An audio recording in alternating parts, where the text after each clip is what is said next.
المرسلين وعلى رسوله الكريم أما بعد فأعوذ بالله من الشيطان الرجيم بسم الله الرحمن الرحيم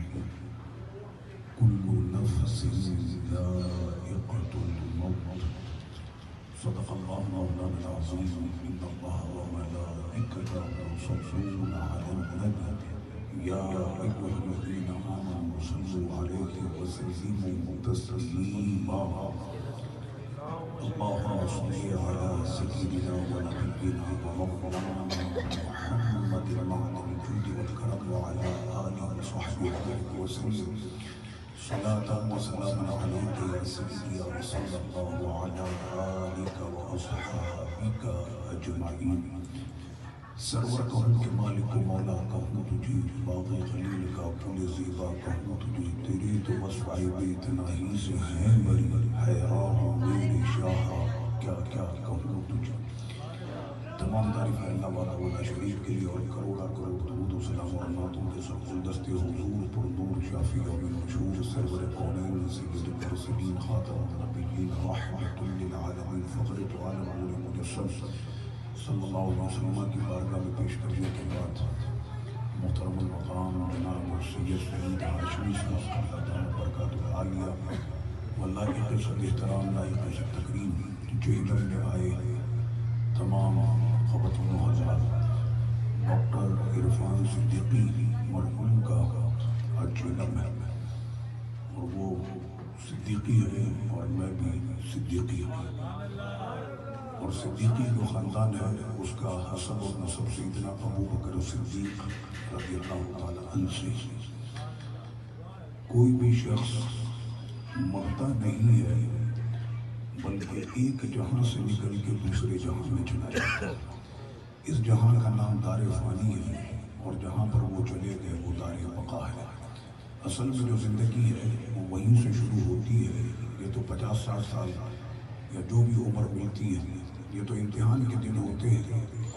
کہ اللہ تعالیٰ نے ہم کو یہ دن دیے کہ تیاری کر لو اور یہ تیاری بھی ایسی تیاری ہے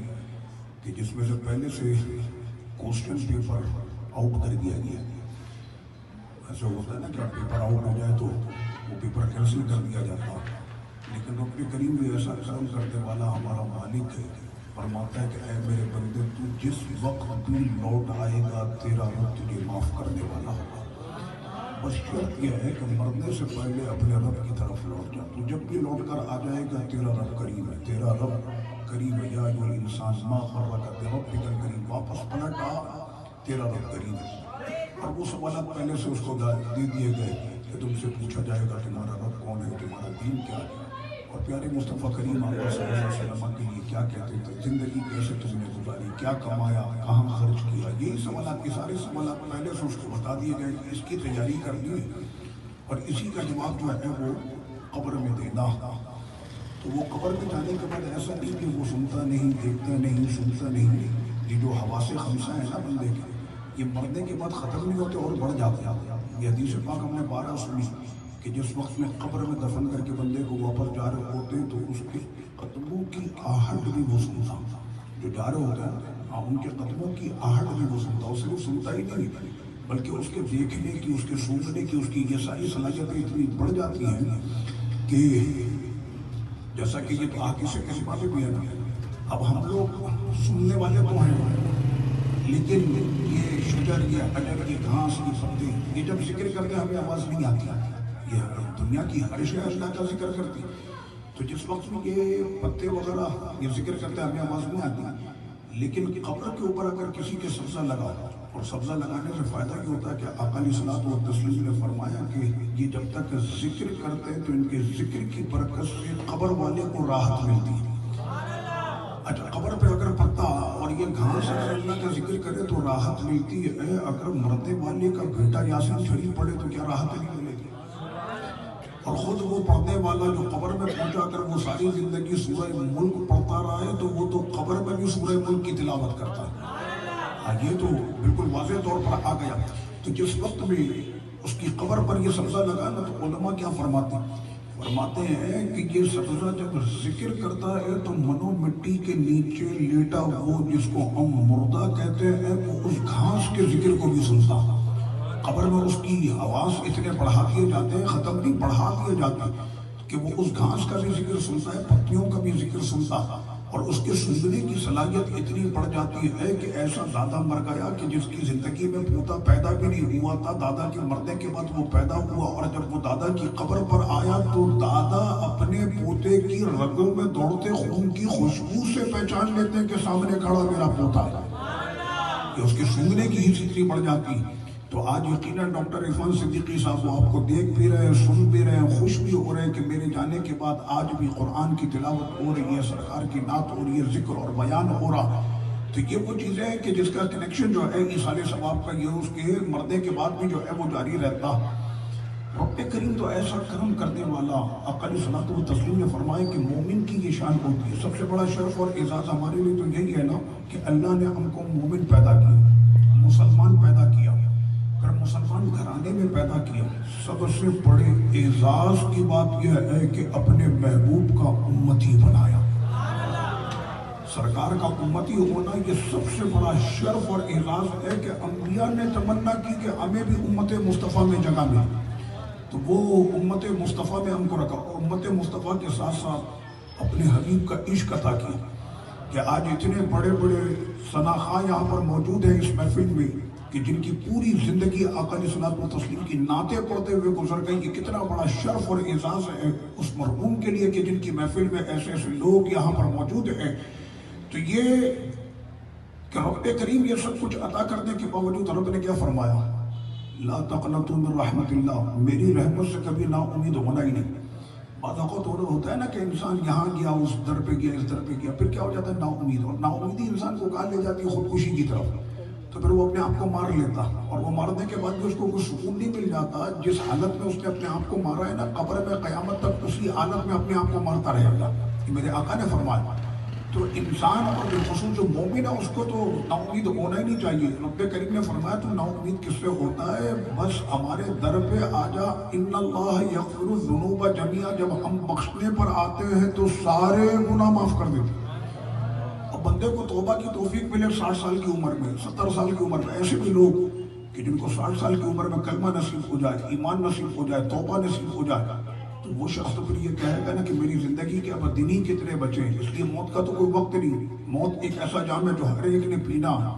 کوئی بھی اس سے بچ نہیں سکتا۔ وہ اپنا اپنا وقت ہے، کوئی 50 میں، کوئی 60 میں، لیکن ہر ایک نے موت کا جام جو ہے وہ پینا۔ حضرت سیدنا سفیان ثوری رضی اللہ عنہ کے پاس کسی نے آ کر کہا کہ حضور مجھ کو نصیحت کری، تو آپ نے اس سے فرمایا تمہارے والد ہیں؟ کہ نہیں، ان کا تو انتقال ہو گیا۔ تمہاری اماں ہیں؟ کہ نہیں، اماں کا بھی انتقال ہو گیا۔ تو فرمایا کہ یہاں سے چلا جا، موت تو نے دو دیکھ لی، موت سے بڑھ کر کوئی نصیحت ہوتی ہی نہیں ہے، کہ کل تک جو تمہارے ساتھ یہاں پر چل رہے تھے، کھا رہے تھے، پی رہے تھے، آج وہ قبر میں چلے گئے، تیاری کر لے، اگلی تیری باری ہے کہ اب تم نے بھی وہیں پر جانا، تو اس کی تیاری پہلے۔ موت سے بڑھ کر کوئی نصیحت ہے ہی نہیں۔ موت سب سے بڑی نصیحت ہے کہ جو یہاں پر تھا وہ چلا گیا، اب ہماری باری ہے، ہم نے جانا۔ تو رب کریم تو ایسا بخشنے والا کہ 60 سال کی عمر میں اگر بندے کو توبہ کی توفیق نصیب ہو جائے تو رب کریم فرماتا فَأُولَئِكَ يُبَدِّلُ اللَّهُ سَيِّئَاتِهِمْ حَسَنَاتٍ، ہماری رحمتوں کی کیا کہنے، ہم تو تمہارے 60 سال کے گناہوں کو بھی نیکیوں میں بدل دیں گے۔ ایسا کریم ہے کوئی مالک کہ وہ 60 سال کے گناہوں کو بھی نیکیوں میں بدل دے؟ اس سے بڑھ کر رب کریم کا کرم اور کیا ہو سکتا۔ اب مسئلہ یہ، ہم مسلمان ہیں، ہم نے کلمہ پڑھا، ہم نے کلمہ پڑھنے کے بعد پھر ہم نے کرنا کیا؟ اب سوال یہ کہ کرنا کیا؟ آپ کہیں گے کہ مولانا آپ ہمیں اب سمجھانے کے لیے آئیں کہ اب کیا کرنا ہے۔ میں نے کہا مسئلہ میں یہ دیکھ رہا ہوں کہ قوم کو شاید پہلا کلمہ بھی صحیح پڑھنا نہیں آتا اور دوسرا کلمہ پڑھنا بھی صحیح نہیں آتا۔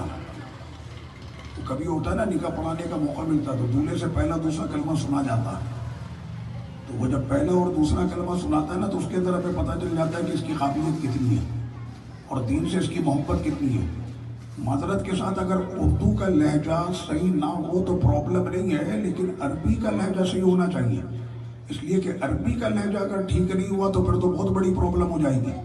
اس لیے کہ عربی کو جب آپ نے اس کے مخارج سے ادا نہ کیا تو زبان تو ادا نہیں ہوگی، کیونکہ عربی زبان ہے ہی پوری مخارج کے اوپر، کہ عین کا مخرج اپنی جگہ سے ہے، حمزہ کا مخرج اپنی جگہ ہے، ہا اور ہا میں جب تک فرق نہیں کرے گا معنی پورے بدل جائیں گے۔ اب ہمارے یہاں مسئلہ یہ ہو گیا کہ جو اسلام نازل ہوا نا وہ صحابہ کرام علیہ رضوان پر نازل ہوا، تو ہر وہ کام کہ جو صحابی نے کیا ہے وہ 1400 سال کے بعد بھی کرنا ہے۔ ایسا نہیں ہے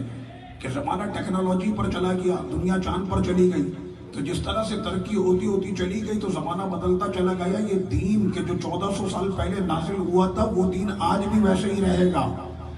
اس کے اندر کوئی ترقی اور اس طرح کا معاملہ نہیں ہے کہ یہ چینج ہونا شروع ہو جائے گا۔ قرآن جیسا ویسے ہی رہے گا، حدیثیں جیسی ویسی رہے گی، فقہ جیسی ویسے رہے گی، شریعت مطالعہ کے جو احکام ہیں وہ اپنی جگہ پر قائم رہیں گے۔